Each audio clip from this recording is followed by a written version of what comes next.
Good morning Telangana. నేను సంగప్ప. పత్రికల్లో వచ్చిన ముఖ్యమైన వార్త చూసినట్టయితే ఈరోజు దేశవ్యాప్తంగా సమ్మె ఉంది. 12 డిమాండ్ల కోసం మొత్తం కార్మికులందరూ అన్ని కార్మిక సంఘాలు ఈరోజు సమ్మెకు పిలుపునిచ్చాయి. దానికి సంబంధించి ఈరోజు అన్ని పత్రికల్లో ప్రధాన బ్యానర్గా ఉంది. ఇక ఇతర వార్తలు చూసినట్టయితే ఈరోజు తెలంగాణ రాష్ట్ర కేబినెట్ మీటింగ్ ఉంది. కేబినెట్ మీటింగ్లో ముఖ్యంగా ఈ చీప్ లిక్కర్పై నిర్ణయం తీసుకోబోతుంది. చీప్ లిక్కర్పై ప్రభుత్వం వెనక్కి తగ్గబోతుంది అన్నటువంటి వార్తలు వచ్చాయి. అది ప్రధానంగా ఉంది. దాంతోపాటు అటు డబుల్ బెడ్రూమ్ ఇల్లు కావచ్చు, లేకపోతే ఈ వాటర్ గ్రిడ్కి సంబంధించి భూసేకరణ అంశాలు కావచ్చు, చాలా ఇష్యూస్ ఈరోజు ఈ కేబినెట్ మీటింగ్లో వస్తాయి. దాంతోపాటు ఇతర వార్తలు చూసినట్టయితే ఇక నిన్న కాంగ్రెస్ పార్టీ వరంగల్లో రౌండ్ టేబుల్ మీటింగ్ పెట్టింది. రుణమాఫీకి సంబంధించి పూర్తిగా రుణమాఫీ చేయాలి, రైతుల్ని ప్రభుత్వం వంచిందని చెప్పి వాళ్ళు ఆరోపణ చేశారు. అన్నిటికంటే ఇంకొక బ్యానర్ న్యూస్ ఏంటంటే గద్దర్ వరంగల్ లోక్సభ ఉప ఎన్నికల్లో బరిలో దిగాలని చెప్పి 10 వామపక్ష పార్టీలు ఆయన్ని నిన్న వాళ్ళ ఇంటికి వెళ్ళి ఒత్తిడి చేశాయి. అయితే ఆయన ఇప్పటికైతే నిర్ణయం తీసుకోలేదు. ప్రజలు రావాలని పిలిచినప్పుడు ఆలోచిస్తానని చెప్పారు. అది కూడా బ్యానర్గా ఉంది. ఈ అంశాలపై చర్చించేందుకు స్టూడియోలో బీజేపీ నుంచి సీనియర్ నేత ఎండల లక్ష్మీనారాయణ గారు, టీఆర్ఎస్ నుంచి ఎమ్మెల్యే శ్రీనివాస్ గౌడ్ గారు మనతున్నారు. ఇంకాసేపట్లో కాంగ్రెస్ నుంచి డాక్టర్ శ్రవణ్ పాల్గొంటారు. రైట్, లక్ష్మీనారాయణ గారు, ఈ చీప్ లిక్కర్ సంబంధించి చాలా రోజుల నుంచి బాగా చర్చలు, విమర్శలు, ఆరోపణలు అన్నీ జరుగుతున్నాయి. సో ఈ క్యాబినెట్ మీటింగ్లో వెనక్కి తగ్గే అవకాశం ఉందనేటువంటి చర్చ అలాంటి వార్తలు వస్తున్నాయి. ప్రభుత్వం నిజంగా వెనక్కి తగ్గే అవకాశం ఉంటుందా? ఇవాళ ఆలోచిస్తున్నటువంటిది ఏదైతే ఎలకల బాధకు ఇల్లుగాల పెట్టుకున్నట్టుగా ఉంటుంది. గుడుంబా ద్వారా ఏదైతే ప్రాణాలు పోతున్నటువంటి పరిస్థితి ఉంది, దానికి ప్రత్యామ్నాయంగా ఇది అంటున్నారు. ప్రత్యామ్నాయంగా పోయి ఇదొక కొత్త విధానం ప్రజల మీద, మరి ప్రజలు అడిక్ట్ అయ్యేటువంటి దానికి ఆస్కారం ఉండేటువంటి విధానం ఇది సరికాదనేటువంటి చాలా స్పష్టంగా సర్వత్రా వ్యక్తమవుతున్నటువంటి అభిప్రాయం.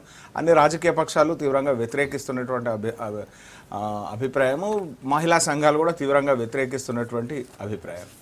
ఎందుకంటే ఈజీగా అందుబాటులోకి వచ్చేటువంటి పరిస్థితి కనుక ఉండి, సరళతరమైనటువంటి ధరలకు అందుబాటులోకి వచ్చేటువంటి పరిస్థితి ఉండి, ఈజీ క్యారీ చేసేటువంటి రీతిలో అందుబాటులోకి వచ్చేటువంటి పరిస్థితి ఉంటే మరి అది సర్వత్రా వ్యాపించేటువంటి పరిస్థితి ఉంది. అడిక్షన్, ఈ రకమైనటువంటి అలవాటుకు అందరూ కూడా బానిసయ్యేటువంటి పరిస్థితి ఉంటుంది. ఇట్లా మరి దీని మీద ప్రభుత్వం తప్పనిసరిగా పునరాలోచించాల్సినటువంటి అవసరం ఉంది. అంతేకాదు, ఏదైతే ఇవాళ ప్రాణాలు హరిస్తున్నటువంటి గుడుంబా ఏదైతే ఉన్నదో దాని మీద ఉక్కుపాదం మోపాల్సినటువంటి అవసరం ఉంది. తప్పనిసరిగా ఆ రకమైనటువంటి ప్రమాదాన్ని నివారించడం ప్రభుత్వ కర్తవ్యం. దానికి అవసరమైన యంత్రాంగం ప్రభుత్వం దగ్గర ఉంది. దానికి ఆ దృఢచిత్తం ప్రభుత్వానికి ఏదైతే కొరవడ్డదో ఆ దృఢచిత్తంతో వ్యవహరించాల్సినటువంటి అవసరం ఉంది. ఇవాళ ఏదైతే మంత్రివర్గ సమావేశంలో తప్పనిసరిగా పాజిటివ్గా, ప్రాక్టికల్గా ఆలోచన చేయాల్సినటువంటి అవసరం ఉంది. ఆ రకంగా ఆలోచించి ప్రజల నుంచి వ్యతిరేకత రాకుండా చూసుకోవాల్సినటువంటి అవసరం ఉంది. రైట్, శ్రీనివాస్ గౌడ్ గారు, ఇప్పుడు చాలా సంవత్సరాల నుంచి గుడమ్మ అనేది ధూల్పేట హైదరాబాద్లోనే ఉంది. హైదరాబాద్ నడిబొడ్డున్న ఇంత పెద్ద మెట్రోపాలిటన్ సిటీలోనే గుడమ్మ అనేది ఉంది. ఎన్ని సంవత్సరాలు ఎన్ని దాడులు చేసినా, ఏ రకంగా అరికట్టాలని ఎంత యంత్రాంగం ప్రయత్నం చేసినా కూడా, అక్కడనే ఒక పోలీస్ స్టేషన్ పెడితే కూడా బేగం బజార్ పక్కనే మనం అరికట్టలేకపోతున్నాం. ప్రజలలో చైతన్యవంతులు రావడానికి తాగొద్దని ఎంత చెప్పాలని ప్రయత్నం చేసినా, బీదరికం కావచ్చు, అనేక సమస్యలు ఉండొచ్చు, అనేక కారణాల వల్ల అది తాగుతూనే ఉన్నారు. గుడంబ తాగుతూనే ఉన్నారు. చాలామంది అనేక రకాలుగా చిన్న వయసులోనే చనిపోతున్నారు. కొన్ని విలేజ్లలో పూర్తిగా గుడంబ బానిస అయినటువంటి విలేజ్లలో ఎంతోమంది భర్తలు చనిపోయినటువంటి వాళ్ళు, ఎంతోమంది పెన్షన్ కూడా అప్లై చేసుకున్నటువంటి పరిస్థితి కూడా ఉంది. దీన్ని నివారించడానికి ఎట్లా ఇన్ని సంవత్సరాలు 50-60 సంవత్సరాల నుంచి అరికడుతుంది ప్రభుత్వం, అరికట్టలేకపోయింది అన్నప్పుడు ఎట్లా అని చెప్పి ఆలోచన చేసినప్పుడు, సరే దీనికి ప్రత్యామ్నాయంగా తాగుడు అనేది బంద్ చేయించలేకపోతున్నాం.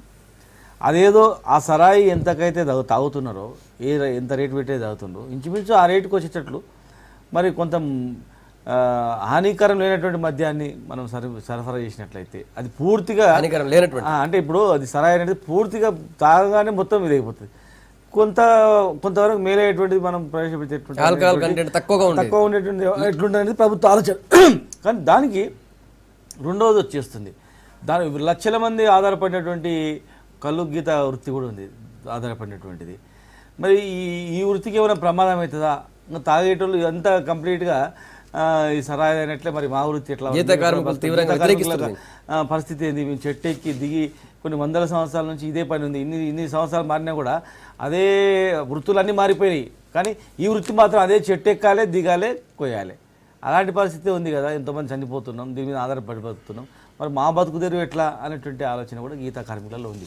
మరి దాని మీద ముఖ్యమంత్రి గారు మరి దాని మీద సంబంధించినటువంటి వాళ్ళందరూ కూడా యంత్రాంగం మనం ఆలోచన చేస్తుంది. ఏ రకంగా గీతా వృత్తికి నష్టం కాకుంటే ఉండాలంటే ఎట్లా చేయాలి, ప్రజల ఆరోగ్యం ఖరాబ్ కాకుంటే ఎట్లా చేయాలి, గుడమ్మ నివారించాలంటే ఎట్లాంటి దాని మీద పూర్తి అధ్యయనం చేస్తూ ఉంది. మరి ఎవరికి కూడా నష్టం కాకుండా ఆ చర్య తీసుకోవాలనేటువంటి ఆలోచన ముఖ్యమంత్రి గారు కూడా ఉంది కనుక మరి ఈరోజు బహుశా చర్చించుకోవచ్చు, క్యాబినెట్లో చర్చించవచ్చు. టీఆర్ఎస్ ఎమ్మెల్యేగా మీరేమనుకుంటున్నారు? వెనక్కి తగ్గాలని కోరుకుంటున్నారా, లేకపోతే కంటిన్యూ చేయాలి, తీసుకురావాలి చీప్ లిక్కర్ అంటున్నారా? అంటే నేను ఒక బడుగు బలహీన వర్గాలకు సంబంధించిన వ్యక్తిగా, గీతా వృత్తి నుంచి ఉన్నటువంటి వ్యక్తిగా, మరి గీతా వృత్తి కూడా నష్టపోవద్దు కదా. వేల లక్షల మంది ఆధారపడి బతుకుతున్నారు, దాని జీవనాధారమే అది అయిపోయింది, ఇప్పుడు ఏం లేదు, బతుకుతున్నారు కదా. మరి దాన్ని కూడా ఉండాలని నేను ఖచ్చితంగా కోరుకుంటాను. అదేవిధంగా మరి ప్రజల ఆరోగ్యం కూడా చాలా ముఖ్యం కనుక వాళ్ళ ఆరోగ్యాన్ని కాపాడడానికి కూడా ఏదైనా ఆలోచన చేయాలి. ఆరోగ్యాన్ని చాలామంది చనిపోతున్నారు కనుక దానికి ఏ రకమైనటువంటి ప్రత్యామ్నాయం, ఇది ఒకటే ప్రత్యామ్నాయమా, చీప్ లిక్కర్ ప్రత్యామ్నాయం ఇంకేదన్నా అనే దాని మీద ఆలోచన చేసి పూర్తిగా ఎవరికి నష్టం జరగకుండా ముఖ్యమంత్రి గారు నిర్ణయం తీసుకుంటారని మాత్రం భావిస్తారు. శ్రవణ్ గారు, కాంగ్రెస్ పార్టీ చీప్ లిక్కర్ పైన ఆల్రెడీ పోరాటం చేస్తుంది. చీప్ లిక్కర్ వద్దని చెప్పి మీ జిల్లాలో కూడా చాలా చోట్ల మీరు ధర్నాలు రాస్తారోకలు చేశారు. సో గవర్నమెంట్ ఈరోజు క్యాబినెట్ మీటింగ్లో దీనిపై ఒక నిర్ణయం తీసుకునే అవకాశం ఉంది, బహుశా వెనక్కి తగ్గే ఛాన్స్ ఉందన్నట్టుగా కొన్ని వార్తలు పత్రికలో రాశారు. ఏం జరిగే అవకాశం ఉంటుంది? ఒకవేళ వెనక్కి తగ్గేటువంటి పరిస్థితి ఏర్పడితే మాత్రం తప్పనిసరిగా ఆమోదయోగ్యమైనటువంటి ఒక నిర్ణయం, హర్షణీయమైనటువంటి ఒక నిర్ణయం. ప్రభుత్వం ఆ రకంగానే ఆలోచించాలా అని చెప్పని బలంగా కోరుకుంటున్నాం. లేని పక్షంలో ప్రభుత్వం మెడలు వంచైనా సరే చీప్ లిక్కర్ను మాత్రం వెనక్కి తీసుకునే విధంగా తప్పనిసరిగా అతిపెద్ద ప్రజా ఉద్యమాన్ని సృష్టించడానికి ఆల్రెడీ ప్రణాళికలు సిద్ధమైనవి. రోడ్ల మీదకి అప్పటికే ప్రజలు వచ్చిండ్రు. కాబట్టి ప్రభుత్వం విజ్ఞతతో ఆలోచిస్తుందని చెప్పని భావిస్తూ ఉన్నాను, ఆలోచించాలని చెప్పిన డిమాండ్ కూడా చేస్తూ ఉన్నాను. రెండో అంశం ఏంటంటే ఇక్కడ ప్రియారిటీస్.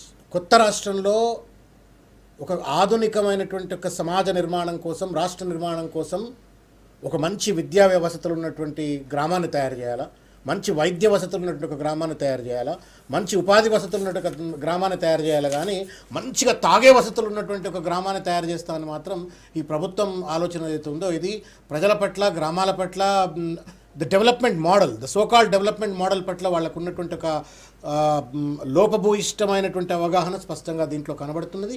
రెండవది, నేను శ్రీనివాస్ గౌడ్ గారిని అప్రిషియేట్ చేస్తూ ఉన్నాను. ఎందుకంటే గౌడన్నగా పుట్టినందుకు గౌడన్న సమస్య గురించి మాట్లాడుతూనే దీని పట్ల పునరాలోచించాలని కూడా చెప్పినందుకు తప్పనిసరిగా నేను అప్రిషియేట్ చేస్తున్నా.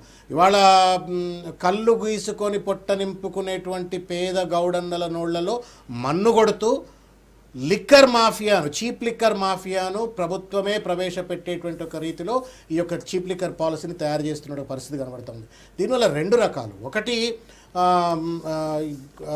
టీఆర్ఎస్ పార్టీలో ఉన్నటువంటి ఒక కార్యకర్తలు కావచ్చు, లేకపోతే కొత్తగా ఈ మధ్య పార్టీలోకి వచ్చినటువంటి ఒక వాళ్ళందరికీ కూడా ఆర్థిక సదుపాయాన్ని కలగజేయటం కోసము, వెసులుబాటు కల్పించడం కోసము ఈ యొక్క సారా దుకాణాలన్నీ కూడా వాళ్ళకి కట్టబెట్టేటువంటి ఒక ప్రయత్నం. తర్వాత ఏంటంటే ఒక మండలంలో, ఒక లైసెన్స్లో, ఒక ఊళ్ళో 10 రకాల షాపులు పెట్టుకునేటువంటి ఒక వెసులుబాటు కల్పించడంతో మొత్తం కూడా ఊరు మీద ఒక రకమైనటువంటి ఒక కంట్రోల్ వస్తుంది. కాబట్టి పొలిటికల్ కూడా కంట్రోల్ రావాలంటే ఒక ఆలోచన కూడా ఈ ప్రభుత్వానికి ఉన్నట్టుగా ఉంది. కాబట్టి ప్రజల యొక్క ఆరోగ్యాన్ని తుంగలో దొక్కి ఆదాయాన్ని పెంచుకోవాలా, ఆరోగ్యం పెంచుతారు. శ్రవణ్ గారు, సీఎం గారు వరంగల్ నుంచి మొదలు పెడితే ఇక్కడ హైదరాబాద్ లో, కరీంనగర్ చాలాసార్లు మాట్లాడారు. ప్రజల ఆరోగ్యాన్ని దృష్టిలో పెట్టుకుని గుడుంబా వల్ల చనిపోతున్న వాళ్ళని కాపాడేందుకే చీప్ లిక్కర్ తెస్తున్నామని చెప్పారు. ఎక్సైజ్ మినిస్టర్ చెప్పారు దానివల్ల నష్టం జరుగుతుంది, అయినా కూడా మేము దీన్ని ఆలోచిస్తున్నాం, ఎందుకంటే ప్రజల ఆరోగ్యం కోసమే ఆలోచిస్తున్నామని చెప్పారు ఆయన. ఇప్పుడు ఒక మాట, ఆరోగ్యం గుడుంబా తాగితే అనారోగ్యం వస్తుంది, చీప్ లిక్కర్ తాగితే అనారోగ్యం రాదు అని చెప్పని సర్టిఫై చేయడానికి ముఖ్యమంత్రి గారు ఏ డాక్టర్ కాదు. వీళ్ళ పార్టీలోనే గ్యాస్ట్రోఎంటాలజీ సర్జన్లు ఉన్నటువంటి ఒక అదే గౌడన్నకు సంబంధించినటువంటి వాళ్ళు కూడా ఉన్నారు.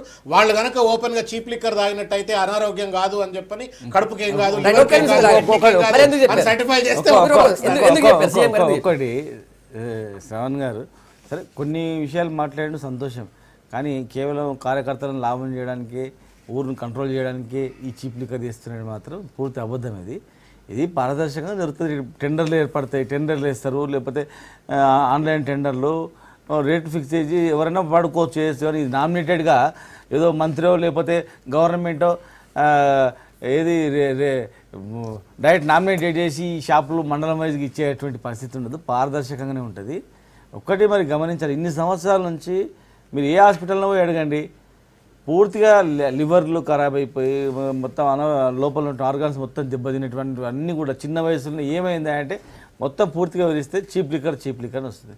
చీప్ లిక్కర్ తాగితే ఇమ్మీడియట్గా ఒక నెల రోజులలో పూర్తి గుడంబ తాగితే నెల రోజులలో ఆరోగ్యం ఖరాబ్ అయ్యేది. చీప్ లిక్కర్ అయితే ఇప్పుడు విస్కీ బీరు వాళ్ళు అన్నీ తాగుతున్నారు. ఓ లిమిటెడ్గా తాగితే ఆరోగ్యం కావచ్చు, కానీ లేట్గా ఎన్నో సంవత్సరాలకు ఇది అయిపోయింది. ఇది ఇమ్మీడియట్గా చచ్చిపోయేది ఇంపార్టెంటా, లేకపోతే 50-60 ఏళ్ళు బతికి స్లోగా అయ్యేది ఇంపార్టెంటా ఆలోచన చేయాలి. అంటే అది కూడా అట్లా కాదండి. ప్రతి మెడిసిన్ ఒకటే చెప్తారు, ప్రతి మెడిసిన్లో ఆల్కహాల్ అనేది ఉంటుంది. లిమిటెడ్గా ఆల్కహాల్ అనేది తీసుకుంటే ఆరోగ్యానికి నష్టమైనది ఏమి ఉండదు. కానీ అతిగా తీసుకున్నందువల్లనే ఆరోగ్యం దెబ్బతింటుంది. డాక్టర్ కూడా చెప్తారు. ఇప్పుడు ఈ గుడంబ నుంచి ఆరోగ్యం దెబ్బతింటుంది పూర్తి అనేది అందరికీ తెలిసిన విషయమే. మరి ఇన్నేళ్ళు అరికట్టలేకపోయారు. కాంగ్రెస్ పార్టీ కూడా అధికారంలో ఉంది, తెలుగుదేశం పార్టీ అధికారులు మొత్తం పరిపాలించింది ఆ పార్టీలు కదా. ఇన్ని సంవత్సరాలు అరికట్టలేకపోయి హైదరాబాద్లోనే అరికట్టలేకపోయారు కదా.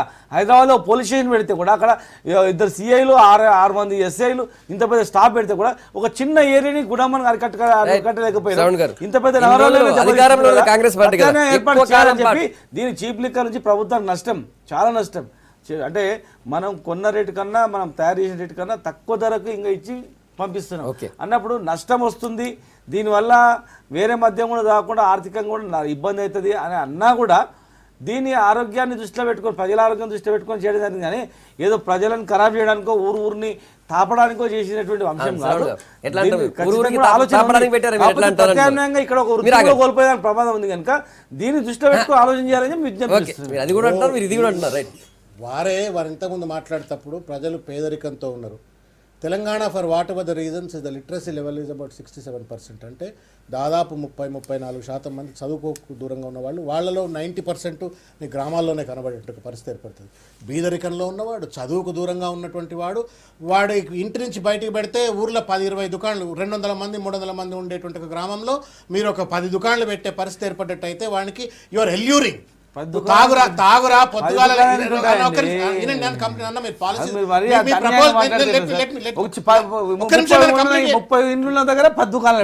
కంప్లీట్ చేయని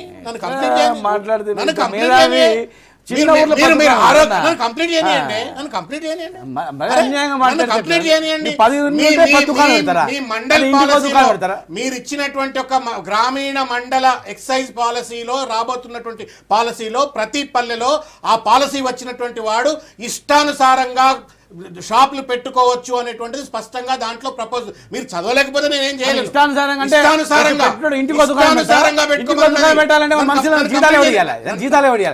మాట్లాడితే 20 ఇండ్లకు 10 దుకాణాలు పెడితే 10 మంది అమ్మాలి కదా, 10 మందికి జీతాలు పడిస్తాడు మన జనం. ఒక్క మాట శ్రీనివాస్ గౌడ్ గారు, మీరు చెవులలో పూలు పెట్టి మాట్లాడుతా ఉన్నారు. చీప్ లిక్కర్ తాగితేనేమో కడుపులో కిడ్నీలు ఖరాబ్ కావట, పేగులు ఖరాబ్ కావట, లివర్ ఖరాబ్ కావడం, చెవుల పూలు పెట్టి మాట్లాడతారు. మేమేమో పూలకు 10 దుకాణాలు ఉన్నాయని చెప్పని ప్రపోజ్ పాలసీలు ఉన్న కంటెంట్ గురించి మేము మాట్లాడబోతుంటే అది తప్పని చెప్పి ఏ డాక్టర్ తో చెప్తారు చెప్పండి నాకు. ఏ డాక్టర్ తోటి, ప్రపంచంలో ఉన్న ఏ డాక్టర్ తోటి చీప్ లిక్కర్ వల్ల ఆరోగ్యం ఖరాబ్ కాదు, కిడ్నీలు ఖరాబ్ కావు, లివర్ ఖరాబ్ కావు, పేదలు బతుకుతారు అని చెప్పండి నాకు. చదువుకున్నా లేదా మీరంతా? మీరు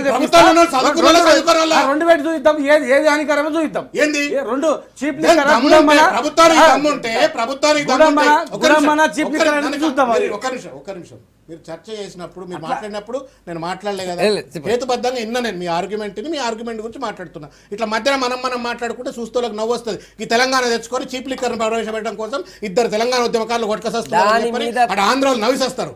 కొంచెం ప్రభుత్వం పునరాలోచించే అవకాశం ఉందనేది కూడా నేను కూడా అన్నా కదా, పునరాలోచిస్తే సంతోషం అని. కానీ దాని పూర్వాపరాలు మాట్లాడుతున్నాము, ఆరోగ్యం కోసమే మేము ప్రవేశపెడుతున్నాం అనేటువంటి ఒక మాట పచ్చి అబద్ధం. అది who is the doctor under the sun?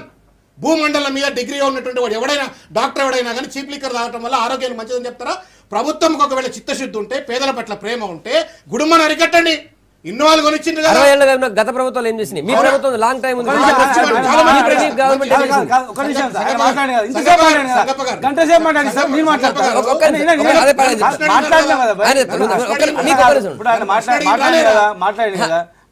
గుడుంబాన్ని అరికట్టాల్సిన అవసరం ఉంది. అంటున్నారు కదా, మరి అరికట్టండి. మరి ఒకటి సార్, శ్రవణ్ గారు ఇప్పుడు కాంగ్రెస్ పార్టీ మరి ఇన్నేళ్ళ అధికారం ఉంది కదా, ఎందుకు అరికట్టలేకపోయింది? ఇంతమంది చావుకు బిడ్డ రోజు పెన్షన్ పోతుంటే వందల మంది లైన్ క్యూ నిలబడి దానికి చావుల కారకులు ఎవరు? ఎందుకు అరికట్టలేకపోయింది? గుడామాని అరికట్టలేకుండా ఎందుకు ఇట్లా చేసింది? ఇవన్నీ ఎవరు ప్రవేశపెట్టిన? ఇవన్నీ కూడా ఇవన్నీ దుకాణాలు ఎవరు నేర్పించారు? ఏ డాక్టర్ అయినా అడుగుదాం, గుడామాన్ని పెడదాం, చీప్ లిక్కర్ పెడదాం, రెండిట్లో ఏది పూర్తి హానికరమైంది? ఈ గుడామాన్ని అరికట్టడానికి 60 ఏళ్ళు ప్రయత్నం చేసింది, కాలేదు. ఎట్లా ఒక ఆలోచన చేస్తుంది, ఇంకా ప్రవేశపెట్టి ఆలోచన చేస్తుంది, ఏం చేద్దామని ఆలోచన చేసి చూస్తుంది. ప్రత్యామ్నాయ ఆలోచన ఏందని, బంద్ చేయడమా లేకపోతే అరికట్టడమా? ఎట్లా కొట్టిరండి సార్, అరికట్టడమా, పూర్తిగా అరికట్టలేకపోయారు. 60 ఏళ్ళు ఎందుకు అరికట్టలేకపోయారు? ఈ రోజు లక్షల మంది ఎందుకు చనిపోయినారు? లక్షల మంది ఈ రోజు పెన్షన్ల గురించి ఎందుకు దాడుతున్నారు?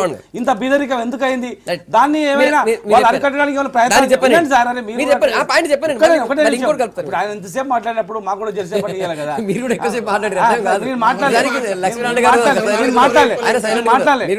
నేను మాట్లాడలేదు, ఇన్ని ఏళ్ళు అరికట్టలేకపోయింది కదా. మరి ఇప్పుడు మేము అరికట్టగలుగుతామా? ఇమ్మీడియట్గా వాళ్ళ ప్రత్యామ్నాయ మార్గం ఆలోచన చేయగలుగుతామా అనేటువంటి ఆలోచన. చాలామంది చనిపోయేట దానిలో ఈ బీరు విస్కీ తాగిన వాళ్ళు ఎవరు చచ్చిపోతలేరు, తక్కువ శాతం. ఈ గుడాంబ తాగిన శాతం ఎక్కువ ఉంది. అయితే దీన్ని ఒక లిమిటేషన్ చేస్తే ఎట్లుంటుందని ఆలోచన చేస్తుంది. ఆలోచన చేసి ప్రత్యామ్నాయ ఏర్పాటు మరి బంద్ చేయలేకపోతున్నాం కనుక దీన్ని ఏమైనా చేద్దామా అనే ఆలోచన ఉంది. మేము కూడా గవర్నమెంట్కి విజ్ఞప్తి చేసినాం, దీనివల్ల మరి ఇంకో వృత్తి కూడా దెబ్బతినేయకుండా ఇంకేమైనా ఆలోచన చేయండి అని కూడా చెప్పడం జరిగింది. దాని మీద గవర్నమెంట్ ముఖ్యమంత్రి ఆలోచన చేస్తున్నారు. కానీ పూర్తిగా 10 ఇంటికో దుకాణం పెట్టి అమ్మిపిస్తుంది, సాధ్యమవుతుందని గవర్నమెంట్ కూడా అనుకుంటుంది. అందుకే ప్రత్యామ్నాయం తీయాలని ఆలోచించిందని వాళ్ళు చెప్పేది. ఇప్పుడు పాలనలో ఉన్నటువంటి వాళ్ళ చేతిలో అధికారం ఉంటుంది, అధికార యంత్రాంగం ఉంటుంది. అధికార యంత్రాంగాన్ని సమర్థవంతంగా వినియోగించడం ద్వారా మరి ఇది సాధ్యపడుతుంది. ఇది ప్రమాదకరమవుతున్నది కాబట్టి ఇది తీసుకొస్తున్నామంటే ఇది ప్రమాదకరం కాదని శ్రీనివాస్ గౌడ్ గారు చెప్పలేరు. వాళ్ళ ఇది ఒక పూట తాగేది అది 4 పూటలు తాగితే 3 పూటలు తాగితే దాన్ని బరాబరు ఇదైతుంది. ఈజీ యాక్సెస్ అనేటువంటిది ఏదైతే ఉందో అడిక్షన్ అనేటువంటిది పెంచుతుంది. రాబోయేటువంటి రోజుల్లో అది అత్యంత ప్రమాదకరంగా పరిణమిస్తుంది. అది ఆ రకమైనటువంటి అన్న ఏదైనా అతిగా తీసుకుంటే చక్కెర ఉంది, తీయ ఉంటది. ఇంత బుక్కినాం అనుకో, ఇంత బుక్కినాం అవైలబిలిటీ అనేటువంటిది చచ్చిపోతాడు. దుకాణం తీసుకున్నా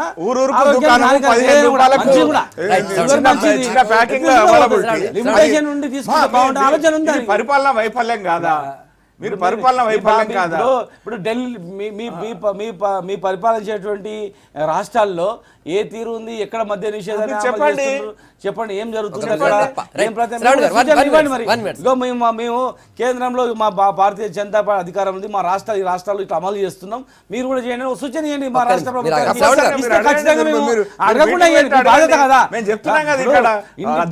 దేశాన్ని పరిపాలించే మీ పార్టీ రాజకీయ లింకులు కాదండి, రాష్ట్రాలకు రాజకీయ దేశాలను పరిపాలిస్తుంది కదా, దేశవ్యాప్తంగా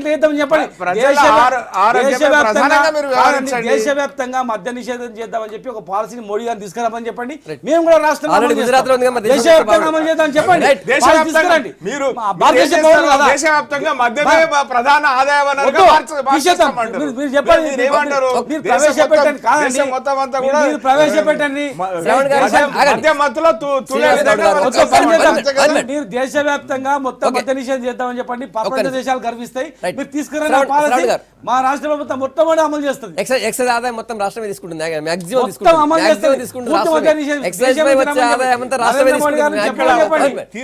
కార్యక్రమంలో ప్రభుత్వం భాగస్వామ్యం. ఎలక్షన్లు ఉన్నాయని హైదరాబాద్ లో స్వచ్ఛ భారత్ చేస్తారు. తెలంగాణ ప్రజల దౌర్భాగ్యం ఏమో కానీ ఇంత పోరాటం చేసి ఇంత ఆరాటం చేసి తెలంగాణ తెచ్చుకున్న తర్వాత ఇప్పటికీ మీ కాంగ్రెస్ పార్టీ వాళ్ళు ఏం చేసిండ్రు, ఆ పార్టీ వాళ్ళు ఏం చేసిండ్రు అని చెప్పని మాట్లాడుతూ దబాయింపు రాజకీయాలకు వాడుతూ దౌర్భాగ్యమైనటువంటి ఒక పాలసీలు పట్టుకొచ్చి ప్రజల యొక్క ఆరోగ్యంతో ఆటలాడే ప్రయత్నం ప్రభుత్వం చేస్తూ ఉన్నది. నీకు నిజంగా చిత్తశుద్ధి ఉంటే, ప్రజల పట్ల నిజంగా పేద ప్రజల పట్ల చిత్తశుద్ధి ఉన్నట్టయితే స్కూళ్ళు ఎన్ని పెట్టినరండి? 1.5 ఇయర్లో ఒక స్కూల్ గురించి రివ్యూ చేసి ఒక కొత్త స్కూల్ పెట్టాలో పల్లెలా అని చెప్పని రివ్యూ చేసినరా? ఒక ప్రైవేట్ హెల్త్ సెంటర్ పెట్టాలా, పిహెచ్సి పెట్టాలా అని చెప్పి ఆంధ్ర పాలక వర్గంలో అణగదొక్కబడ్డ తెలంగాణను అభివృద్ధి చేయడం కోసం, విద్యాపరంగా వైద్యపరంగా అభివృద్ధి చేయడం కోసం ఒక చర్చ చేయలే కానీ పేదోడు తాగి సస్తున్నాడు కాబట్టి ఆయన నోట్ల చీప్ లిప్పర్ పెట్టడం కోసం, ఇంటి పక్కన దుకాణాలు పెట్టడం కోసం మాత్రం పాలసీలు పట్టుకొస్తామని చెప్పని మాట్లాడుతుంటే ఇందుకోసం తెలంగాణ పోరాడిన మా సీనన్న, శ్రవణ్ కుమార్, లేకపోతే మొత్తం 4 కోట్ల మంది తెలంగాణ ప్రజలంటే మాత్రం ప్రజలను మాత్రం మీరు అనవసరంగా ఇబ్బంది పెడతా ఉన్నారు, మభ్యపెట్టే ప్రయత్నం చేస్తూ ఉన్నారు. మీడియాలు ఉన్నాయి, మాటలు వచ్చు కాబట్టి దబాయించవచ్చు కాబట్టి అని చెప్పని ఆరోగ్యాల పేరు మీద ముసుగులేసి మోసం చేయకండి. Can you call for all party meeting and debate on this? మాట్లాడతారా? ఆల్ పార్టీ మీటింగ్ గురించి మాట్లాడతారా? ప్రజా సంఘాలతో మాట్లాడతారా? మహిళా సంఘాలతో మాట్లాడతారా? ఇంతెందుకు సీన్ ఈ చర్చ బంద్ చేసి మీరు కెమెరా బంద్ చేస్తే గుండె మీద చేయబెట్టుకొని ఇది తప్పు అని చెప్తాడు. నాకు తెలుసు ఆయన ఈ డజన్ డ్రింక్ తప్పు అని చెప్తాడు. ఎందుకు మిమ్మల్ని మీరు ఆత్మవంచన చేసుకొని ప్రజలను వంచే ప్రయత్నం చేస్తూ ఉన్నారు? మీరు ప్రియారిటీస్ ఏంటి? ప్రాధాన్యత అంశాలు ఏంటి మీకు అసలు? What is your priority for new state? సారా ప్రియారిటీ అంటే మీకు నాకు అర్థం కాదు. గుడి ప్రియారిటీ మీకు నాకు అర్థం కాదు. బడి ప్రియారిటీ, ఉపాధి ప్రియారిటీ, తర్వాత దేవాలయం, మీకు వైద్యం ప్రియారిటీ. ఏం ప్రియారిటీ లేవు, పనికిరాని ప్రియారిటీలను పట్టుకొచ్చి ప్రజల మీద రుద్ది కాన్ఫ్లిక్ట్ క్రియేట్ చేసి ఆ కాన్ఫ్లిక్ట్ నుంచి సర్వైవ్ అయిపోయి దాని నుంచి ఏదో పెద్ద సాధించడం చెప్పని గొప్పలు చెప్పుకునే ప్రయత్నం చేస్తున్నారు తప్ప ఇంతకంటే అన్యాయం ఇంకొకటి లేదు. ఇంకొక మాట, పోలీసుల గురించి మాట్లాడుతూ ఉన్నారు. మీరు మీరు మీరు అరికట్టే విషయం గురించి మాట్లాడుతూ ఉన్నారు. ఇదే పోలీసు వ్యవస్థ మీ చేతిలో గల మహేందర్ రెడ్డి చేతిలో అద్భుతంగా వ్యవస్థ నడుస్తూ ఉంది హైదరాబాద్లో. ఎందుకు కంట్రోల్ చేయలేకపోతున్నారు? ఎన్నిసార్లు మీరు గుడుంబ రైడ్ చేసినట్టు నాకు అర్థం కాదు. ఇన్నోవా కార్లు కొనిచ్చిండ్రు కదా మీరు, అద్భుతమైనటువంటి రీతిలో ఫిట్మెంట్లు, శాలరీ ఫిట్మెంట్లు ఇచ్చిండ్రు కదా. మీ ఎక్సైజ్ డిపార్ట్మెంట్కి ఏమన్నా మీరు టీజీఓ ప్రెసిడెంటే ఉన్నారు, మీరు హానరీ ప్రెసిడెంటే ఉన్నారు. ఎక్సైజ్ డిపార్ట్మెంట్ ఎంపవర్ చేయండి, వాళ్ళకి తుపాకులు ఇవ్వండి, లేదా ఫాస్ట్ ట్రాక్ కోర్ట్స్ పెట్టండి, కేసులు ఇమీడియట్గా ఫైల్ చేసే ప్రయత్నం చేయండి. మీరు ఇలా ఏం చేస్తూ ఉన్నారు? అటు గౌడల నోట్ల మన్ను కొడతా ఉన్నారు, ఊళ్ళల్లో తండాలల్లో సారా చేసుకునేటువంటి ఒక లంబాడీ సోదరులను దొంగలుగా, దోషులుగా నిలబెట్టే ఒక ప్రయత్నం చేస్తూ ఉన్నారు. చట్టం మీ చేతిలో ఉంది, అధికారం మీ చేతిలో ఉంది. మీరేం చేస్తున్నారు అని చెప్పని గతం గురించి మాట్లాడి తప్పించుకునే ప్రయత్నం మాత్రం అన్యాయం. ఇది తెలంగాణ పేద ప్రజల పాపం తెలంగాణ కోసం పోరాడినరు. వాళ్లకు మీరు విద్య ఇవ్వండి, వైద్యం ఇవ్వండి, ఉపాధి ఇవ్వండి, బెటర్ క్వాలిటీ లైఫ్ ఇవ్వండి. కానీ సారా తాగి చావండి. Cheap liquor, what does it mean?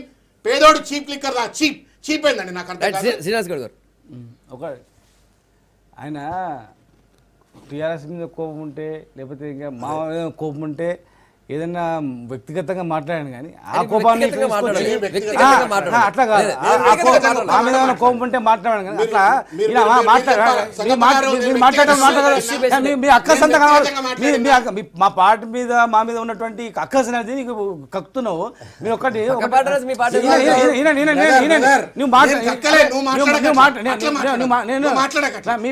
అంతకాలం కోపం వస్తుంది. మీరు ఏమన్నారు? ఇంతకుముందు ఏమన్నాను? నీవు మాట్లాడేటప్పుడు మాట్లాడలేదు కనబడుతుంది. పర్సనల్ గా నువ్వు మాట్లాడుతున్నావు.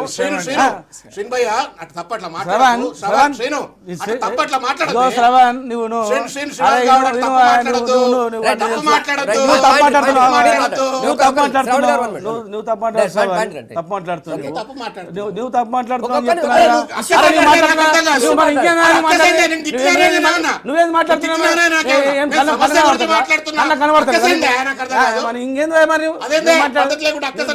పద్ధతి లేకుండా మాట్లాడుతున్నాను. ఓకేనే లేదు. ఒకటినండి,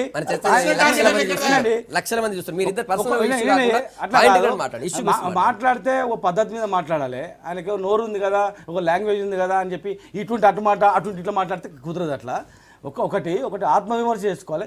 స్కూళ్ళ గురించి మాట్లాడుతున్నాను అంటున్నారు. స్కూళ్ళ గురించి ఈరోజు స్కూళ్ళల్లో పిల్లలు, చిన్నపిల్లలు జైన్ కూడా కాకుండా మధ్యాహ్న భోజన పథకం పెట్టి రొట్టె నామమాత్రంగా పెట్టి దొడ్డు బియ్యము పురుగులన్నం పెట్టి తినబెడితే ఎవరు జైన్ కూడా కాకుండా ఈరోజు ఏ స్కూళ్ళలో అడగండి ఫుల్ స్ట్రెంత్ పెరుగుతూ ఉంది. ఎందుకు పెరుగుతుంది అంటే, సార్ మాకు ఇంట్లో కన్నా ఇక్కడ భోజనం మంచిగా దొరుకుతుంది, కనీసం భోజనాల గురించి అయినా మేము వచ్చి జాయిన్ అవుతున్నాం. జాయిన్ అయిన తర్వాత మాకు అర్థమవుతుంది మంచిగా చదువుకోవాలి. వచ్చిన తర్వాత మాకు అన్నం లేక కూడా, తిండికి లేక కూడా మేము పనులకు పోయేది. ఈరోజు తిండి దొరుకుతుందని చెప్పి మేము హాస్టల్ స్కూళ్ళలోకి వచ్చి జాయిన్ అవుతున్నాం. జాయిన్ అయిన తర్వాత చదువు మీద మాకు శ్రద్ధ పెరుగుతుంది. టీచర్లు చెప్పిన మాట వింటున్నాం. గతంలో మా తల్లిదండ్రులు కూడా అక్కడిక్కడ పనులకు పెట్టించేది, పనులకు పోయేది అని చెప్పి చెప్తున్నారు. ఏ స్కూల్కి అయినా కూడా పిల్లలందరూ సంతోషంగా అందరు ఫుల్ స్ట్రెంత్గా వచ్చి భోజనం చేసుకొని, భోజనము, గుడ్లు, వాళ్ళకు ఆహారం, పౌష్టికాహారం కూడా ఇచ్చి వాళ్ళని పిల్లలని స్ట్రెంత్గా, టీచర్లను కూడా ఎక్కువ పెట్టి చేయడానికి ఎన్నో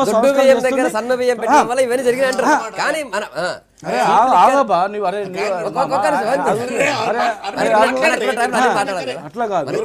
అంటే పిల్లల మీద శ్రద్ధ పెట్టే కదా, పిల్లలను చదువు చెప్పడమే ఒక ఇంపార్టెంట్ కాదు, పిల్లల ఆరోగ్యాన్ని దృష్టిలో పెట్టుకొని చదువును కూడా ఇంప్రూవ్ చేసుకోవడానికి ఈరోజు జూనియర్ కాలేజీలలో ఇన్ని రోజులు ఎవరు ఇవ్వలే, ఫ్రీగా టోటల్గా ఫీజెస్ అన్నీ మాఫ్ చేయడం జరిగింది, బుక్స్ అన్నీ కూడా ఫ్రీ ఇవ్వడం జరిగింది. ఈ రానున్న రోజుల్లో ఇంకా ఉచిత విద్య నిర్బంధ విద్య గురించి ఆలోచన చేసి ఇంకా రేపు నెక్స్ట్ ఇయర్ లో చేస్తుంది. అట్లా కాదండి, కాలేజీలో ఫీజు ఎంత ఉంటుంది? 1,000 రూపాయలు ఉంటుంది. దాన్ని మాఫ్ చేస్తే ఎంతమంది సంతోషం నీకు హాస్పిటల్స్ గురించి చెప్తున్నారు. హాస్పిటల్స్ మా జిల్లా హాస్పిటల్సే ఉన్నాయి. ప్రతి ప్రైమరీ హెల్త్ సెంటర్కు 30 లక్షల రూపాయలు 2 లక్షల రూపాయలు నిధులు విడుదల చేయడం జరిగింది. ఆ ఆరోగ్యశ్రీ వాళ్ళందరికీ చాలామంది కూడా 1,00,000, 2 లక్షలు, 5 లక్షలు, 10 లక్షలు ఎంత అమౌంట్ రిలీజ్ చేసి ఆదుకోవడం జరిగింది. ఈరోజు గవర్నమెంట్ హాస్పిటళ్లలో లివర్ ప్లాంటేషన్ అనేది ప్లాంటేషన్ అనేది ఎక్కడ కూడా ఇంతవరకు జరగలే. 25 లక్షలు 30 లక్షలు ఖర్చు అయ్యేది కూడా గవర్నమెంట్ హాస్పిటళ్లలో ఈరోజు చేయిస్తూ ఉన్నారు. వైద్యం గురించి చేయడానికి ప్రయత్నం 1 ఇయర్ అయింది కదా, నీ 1 ఇయర్లోనే మొత్తం 60,000 నూకలే కానీ 1 ఇయర్లో కాలేజ్ మాట్లాడితే ఎట్లయితుంది? పోల్చుకోవాలి కదా, 60 ఏళ్ళ పరిపాలనకు 1 ఇయర్ పరిపాలన పోల్చుకోవాలి కదా. లక్ష్మీనారాయణ గారు వస్తాను సార్, కంక్లూడ్ ఇద్దాం. నెక్స్ట్ ఇంకో టాపిక్ ఉంది, చెప్పండి. కావాలని ప్రజల ఆరోగ్యం చెడగొట్టడం కోసం కాదు, మంచి చేయడం కోసం వాళ్ళు అంటున్నారు. అందులో ఆలోచనలు ఉన్నారు అంటున్నారు.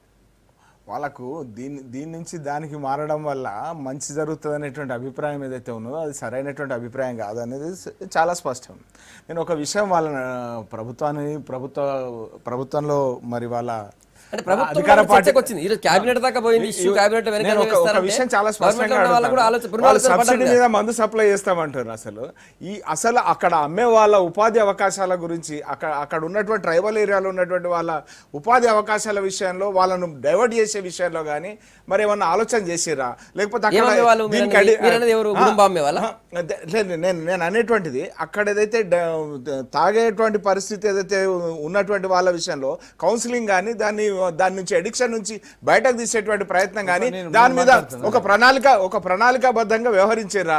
మరి అట్లా ఆ విధంగా వ్యవహరించకుండా ఆ స్టెప్స్ ఏవి తీసుకోకుండా ఇగో ఇది కాదు ఇది దాగుండ్రా అని చెప్పి విచ్చలవిడిగా అందుబాటులోకి తీసుకొచ్చేటువంటి ప్రయత్నం ఏదైతే ఉన్నదో ఇది ఏమాత్రం సరికాదు. ఈ రకమైనటువంటి ఆలోచన ప్రభుత్వాలకు రావడం అనేటువంటిది బాధాకరమైనటువంటి. రైట్, శ్రవణ్ గారు కంక్లూడ్ చేయండి. నెక్స్ట్ ఇంకో టాపిక్ ఉంది. మీకు చాలా స్పష్టంగా చెప్పారు, మేము చాలా పథకాలతో పాటు దీని గురించి ఆలోచిస్తున్నాం చెప్పారు. వేరే పథకాలు మీరు పక్కకు పెట్టలేదని చెప్పారు. నేను వేరే పథకాలు సన్న బియ్యం దొడ్డు బియ్యాన్ని తీసుకొచ్చి రైస్ మిల్లులలో ఉన్న పొరలుగా దాన్ని మిల్లు పట్టించి సన్న బియ్యాన్ని చేసి పౌష్టికాహారాన్ని అంతా చంపేసి దాన్ని సప్లై చేసి మేము గొప్ప చేస్తున్నాం అంటే నేనేం చెప్పలేను దానికి, అది వారికి విజ్ఞతకే వదిలిపెడతాను. రెండవది, ఇవాళ స్కాలర్షిప్లు లేకుండా విద్యార్థులు ఎంత సఫర్ అవుతున్నారు అనేటువంటిది కూడా ప్రజలందరికీ తెలిసిందే. ఫీ రియంబర్స్మెంట్ పథకం ఇవ్వకపోవడంతో విద్యార్థులు ఎట్లా సఫర్ అవుతున్నారో ప్రజలకు తెలిసిందే. కాబట్టి వీటన్నిటి చర్చలో చీప్ లిక్కర్ సంబంధించిన అంశంలో మాత్రం దయచేసి భేషజాలకు పోకండి, ఒకటి. రెండవది, తెలంగాణ రాష్ట్ర పునర్నిర్మాణం ఏదైతే ఉందో ఇది మీ ఒక్కరి సొత్తు కాదు, ప్రభుత్వంలో ఉన్నందుకు ఇది ప్రజలందరూ పోరాడితే వచ్చినటువంటిది. ఇటువంటి యొక్క కీలకమైన నిర్ణయాలు తీసుకున్నప్పుడు బాధ్యతాయుతంగా ప్రజాస్వామ్యబద్ధంగా వ్యవహరించండి. Call for an all party meeting, discuss with different people organisation. JAC పెద్దలే కదా వీరు కూడా, జేఏసీలో పెద్దలు వీరు అనేక పోరాటాలు చేసినటువంటి వాళ్ళు, జేఏసీ లాంటి సంస్థలు ఉన్నాయి, ప్రజా సంఘాలు ఉన్నాయి, వాళ్ళతో మాట్లాడండి. Take opinion from people. ఇష్టారాజ్యంగా మాకు ఏదో ఆలోచన వచ్చి ఆలోచనను మేము ఇమీడియట్గా అమలు చేయాలా, అమలు చేయడం కోసం దానికి ఒక అందమైన రంగు, ఆరోగ్యమైన రంగు పూసి మేము ప్రజలను ఎత్తిన రుద్దుతాం అనేటువంటి ఒక ప్రయత్నం చేయడం చాలా అన్యాయమైనటువంటిది. అసలే పేద ప్రజలు, అసలే ఇల్లిటరేట్స్ ఉన్నటువంటి ఒక ప్రజలు, ఆ ప్రజల మధ్యన మీరు ఈజీ యాక్సెసిబిలిటీ కనుక. ఇప్పుడు ఇంతకుముందు వాస్తవం చెప్పాలంటే సారా తాగాలంటే ఒక పల్లెలో సారా తాగాల్సినప్పుడు ఒక 5 కిలోమీటర్ల దూరంగా పోయి తాగాల్సిన పరిస్థితి ఏర్పడుతుంది. కారణాలు ఏమైనా కావచ్చు. ఇవాళ ఏం చెప్తా ఉన్నాం మనము, వాడకొక దుకాణం వచ్చే పరిస్థితి ఏర్పడిపోతూ ఉంది వచ్చేటువంటి నెక్స్ట్ పాలసీ మీద. రెండవది, పెద్ద గొడవలు జరగబోతూ ఉన్నాయి.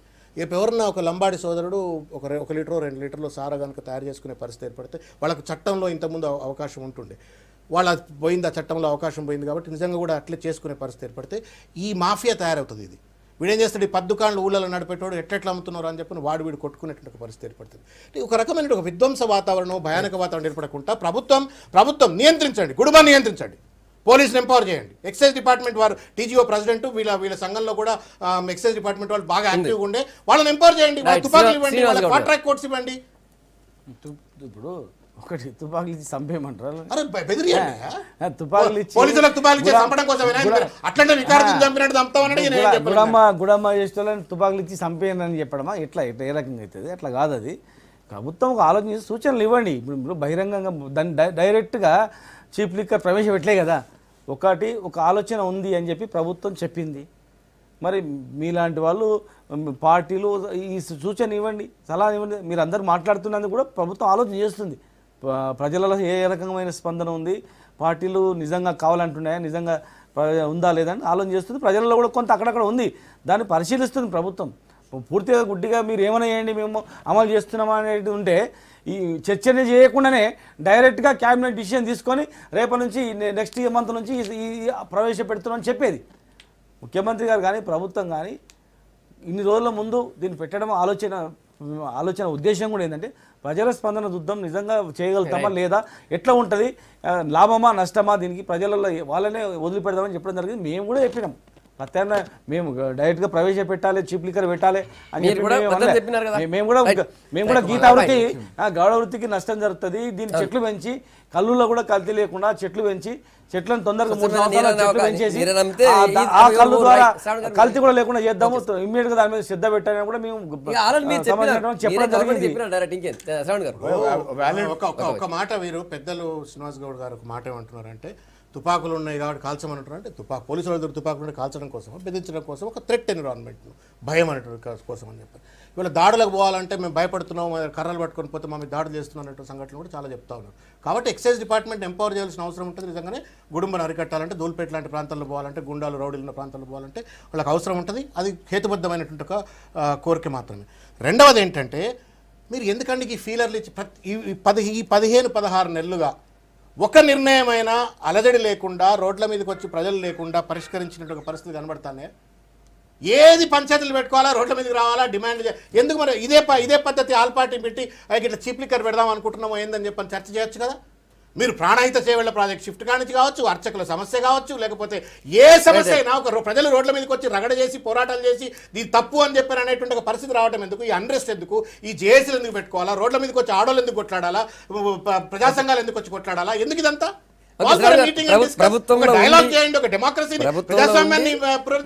వద్దని చెప్పినామన్నా భవిష్యత్ దాని మీద పునరాలోచించే అవకాశం ఉందన్నారు. ఒకటి శ్రవణ్ గారు, నెక్స్ట్ ఇంకో విషయం చూస్తే వరంగల్ ఉప ఎన్నికపై కాంగ్రెస్ చాలా టార్గెట్ చేసింది. కాంగ్రెస్ ఆల్రెడీ వరుసగా అన్ని మీటింగ్లు కూడా కాంగ్రెస్ అక్కడే పెడుతుంది. అయితే ఇప్పుడు కొత్తగా తెరపైకి గద్దర్ పేరు వస్తుంది.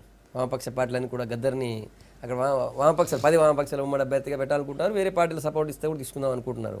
ఎట్లుంటుంది గద్దర్ వచ్చే అవకాశం ఉంటుందా? వస్తే కాంగ్రెస్ పార్టీ ఏం చేస్తుంది, టీఆర్ఎస్ పరిస్థితి ఎట్లుంటుంది? దీనికి సమాధానం చెప్పవలసింది గద్దర్ గారు. నిన్న వారిని ప్రతిపాదించినట్టు మాట్లాడారు ఆల్రెడీ. వామపక్ష పార్టీలు మాత్రమే ప్రతిపాదన తీసుకురావాలి. గద్దర్ గారు is a citizen and is a right to contest. అందరి లెక్క ఆయన కూడా పోటీ చేసే అవకాశం ఉంటే చేసేయాలని ఆయనకి ఇంట్రెస్ట్ ఉంటే ఆయన పోటీ చేస్తారు. కానీ నిన్న అన్నట్టుంది నేనేం పోటీ చేయను అని చెప్పని ప్రజలు రమ్మన్నప్పుడు నేను వస్తాను. దానికి కాంగ్రెస్ పార్టీగా ప్రత్యేకించి మేము స్పందించవలసిన అవసరం లేదు. అన్ని పార్టీల నుంచి ఎట్లయితే పోటీ ఆయన చేస్తారో అట్లాగే కాంగ్రెస్ పార్టీ ఆయన ఒక పోటీదారుగా పరిగణ తీసుకుంటారు. గద్దర్ పోటీలో ఉన్నా కూడా కాంగ్రెస్ పార్టీ పోటీలో ఉంటుంది. తప్పకుండా ఉంటుంది. రైట్. సిపిఐ చాడ వెంకటరెడ్డి గారు ఫోన్లోకి వచ్చారు. వెంకటరెడ్డి గారు గుడ్ మార్నింగ్. నిన్న గద్దర్తో చాలా సుదీర్ఘంగా చర్చించారు మీరు. ఇంతకీ ఏమన్నారు? నిజంగా ప్రజలు పిలిచినప్పుడు నేను ఆలోచిస్తా అన్నారు. ప్రజలు పిలిచినప్పుడు అంటే అది ఏ టైం అని చెప్పారు మీకు? వాస్తవికంగా గద్దర్ గారిది ఉద్యమ నేపథ్యం వేరు. ఆయన చిన్నప్పటి నుంచే మావోయిస్ట్ రాజకీయాలు అంటే ఆనాడు పీపుల్స్ ఫర్ గ్రూప్ రాజకీయాల్సి రాజకీయాలకు ఆకర్షితుడై మన జీవితం అంతా దానిలో వెలిపించాడు. అందులో ఒక సాంస్కృతిక ఉద్యమ నాయకుడిగా సాంఘిక ఉద్యమాలకు అనేక పత్రాల్లో ప్రోద్బలం చేసినవాడు. అట్లాంటి వాడు ఒకసారి మార్చుకోవాలి, అదే ఈ పార్లమెంటరీ పంతాకు రావాలన్నప్పుడు కొన్ని ఇబ్బందులు ఉంటాయి సహజంగానే. గతం ఏం జరిగింది, పరిస్థితి ఏంది, మళ్ళీ లాస్ట్ దశలో అది కూడా. కాబట్టి ఇలాంటి సందర్భంలో సహజంగానే ఆయన ఆచితూచి అడిగేసేటువంటి పరిస్థితి ఉంటుంది. ఆయన శ్రేయోభిలాషులు, ఆయన గతంలో ఉద్యమంలో పనిచేసిన వాళ్ళందరితో కూడా మాట్లాడుకొని చర్చించుకొని ఒక అవగాహనకు వస్తుందని చెప్పాడు. అది పరిస్థితి. నిన్న మీరు సడన్ గా పోలే, అంత నెల రోజుల నుంచి చర్చ జరుగుతుంది, మీ పార్టీలో చర్చ జరుగుతుంది. ఫస్ట్ మీరు, తర్వాత సిపిఎం తమ్మినేని గారు మాట్లాడారు. సో ఆయన్ని మీరు తెర మీదకి తేవాలని ఆలోచన ఎందుకు వచ్చింది మీకు? వాస్తవికంగా ఆయన ప్రత్యేక తెలంగాణ ఉద్యమం ప్రధాన పాత్ర పోషించాడు. ఉద్యమ నేపథ్యం ఉన్నాడు. తెలంగాణ ఉద్యమంలో ఆయన పాత్రను ఇవ్వడం తక్కువ ఇస్తే కదా డబ్బు తక్కువ ఇంకోటి ఉండదు. ఎందుకంటే ఆయన తెలంగాణ గానమా, అందులో మా నీళ్లు మాకు, మా భూములు మాకు, మా ఉద్యోగాలు మాకు, మా సహజ వనరులు మాకు, మా పరిపాలన మాకు, ఇలాంటి ఒక 5 అంశాల మీద పాట బాగా హిట్ అయిపోయింది. అందుకనే అట్లాంటి ఉద్యమ నాయకుడు ఇవాళ ఈ వరంగల్లో ఉండడం ద్వారా ఈ తెలంగాణ వచ్చినాక సామాజిక అంశాలు, సామాజిక సమస్యలు పక్కకు పోతున్నాయి. ఓ వన్ మ్యాన్ ఏకవ్యక్తి పరిపాలన సాగుతుంది. అందుకని ప్రజాస్వామ్యమే పర్యవేక్షించబడుతుంది. పరీక్షలు వచ్చినాయి. ఇలాంటి దశలో ఆయనటువంటి రావడం అనేది, ఆయన మార్పు చేసుకుని రావడం మరీ మంచిదని మేము కోరాం. ఆయన ఆలోచనలో పడ్డాడు. ఆయన ఆలోచనలో పడ్డారా? అవును. ఎందుకంటే ఇవాళ తెలంగాణ సాధినప్పుడు అంత బాగా పనిచేసాం మనం. అయ్యో తెలంగాణ వచ్చింది, కానీ మనం అనుకున్న తెలంగాణ కాదు కదా. మళ్ళీ ఒక దొర చేతిలోనో, ఒక కుటుంబం చేతిలోనో, లేకపోతే ప్రజాస్వామ్యం ప్రాతినిధ్యమే లేదు కదా, రిప్రజెంటేషన్ లేదు తెలంగాణలో.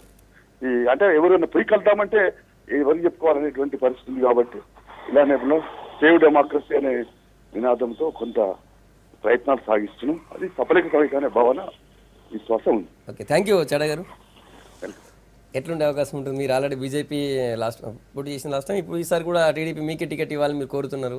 సో గద్దర్ లాంటి వాళ్ళు వచ్చే అవకాశం ఉంటుంది అనిపిస్తుందా మీకు? ఫస్ట్ ఒకటి వారు ఆలోచించాల్సినటువంటి అవసరం ఉంటుంది. ఏంటంటే రాజకీయాలు, ఎన్నికలు, రాజకీయ పార్టీలు దూరంగా ఉన్నటువంటి ఈ వ్యవస్థ మీద, అంటే బ్యాలెట్ మీద విశ్వాసం లేకుండా ఉన్నటువంటి గద్దర్ గారు కావచ్చు, మరి మిగతా ఆ విధమైనటువంటి సిద్ధాంతం మీద ఉన్నటువంటి ప్రతి ఒక్కరూ ప్రజాస్వామ్య వ్యవస్థ మీద విశ్వాసంతో ప్రజల్లో నిలబడి, మరి ప్రజల్లో మనిషి తిరిగి ఈ యొక్క ప్రజాస్వామ్య వ్యవస్థ ద్వారా మరి చట్టసభల్లోకి రావడానికి ఉన్నటువంటి అవకాశాన్ని వినియోగించుకోవాల్సినటువంటి అవసరం ఉంది. దీన్ని భారతీయ జనతా పార్టీ, గద్దర్ గారు కావచ్చు, ఆ రకమైనటువంటి సిద్ధాంతం మీద మిగతా వాళ్ళు కూడా ఈ ప్రజాస్వామ్య వ్యవస్థ మీద నమ్మకంతో ఈ వ్యవస్థలోకి రావాల్సినటువంటి అవసరం ఉందని విశ్వసిస్తుంది.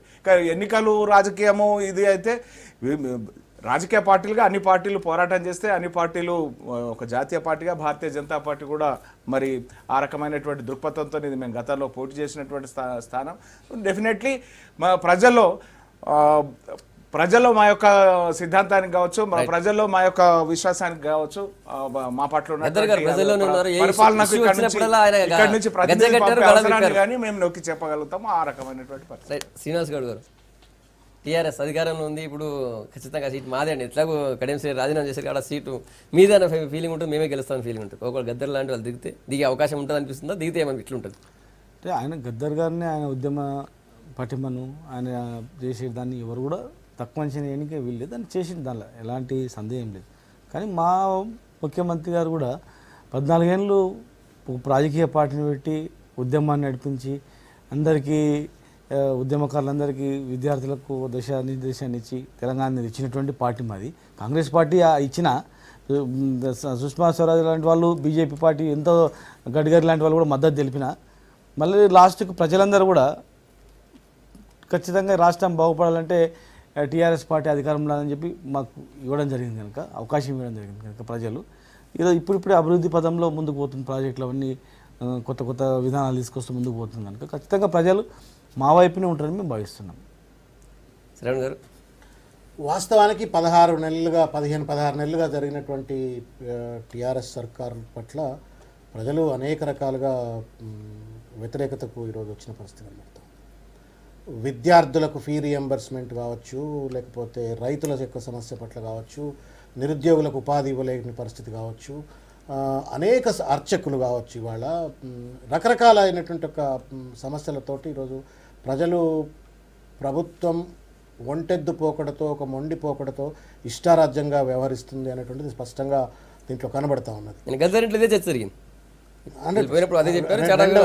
రెండవది తెలంగాణలో గత 15 నెలలుగా ఏ ప్రజాస్వామిక ఉద్యమం ద్వారా తెలంగాణ తెచ్చుకున్నామో ఆ ప్రజాస్వామ్యం పూర్తిగా కూడా హరించిపోతున్న, ఇంతకుముందు చాడ వెంకటరెడ్డి గారు మాట్లాడుతూ కూడా ప్రజాస్వామ్యమే ప్రశ్నార్థకంగా పడేటువంటి పరిస్థితిలో తెలంగాణ ఏర్పడ్డది అనేటువంటిది వాస్తవం. ఇవాళ there is no dialogue, there is no democracy, there is only forget about external democracy, internal democracy కూడా లేదు.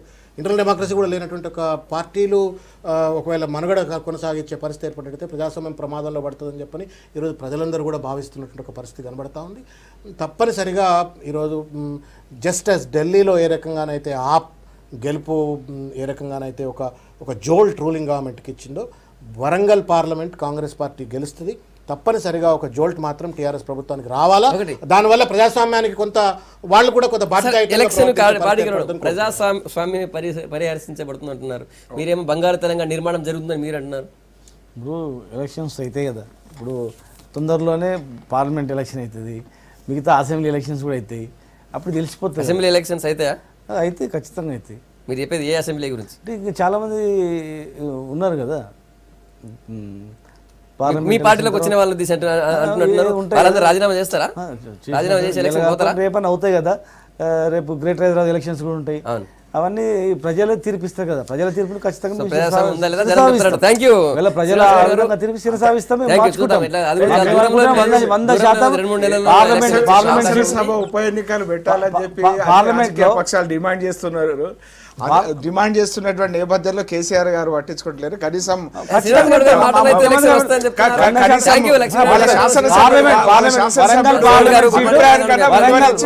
మార్నింగ్ మళ్ళీ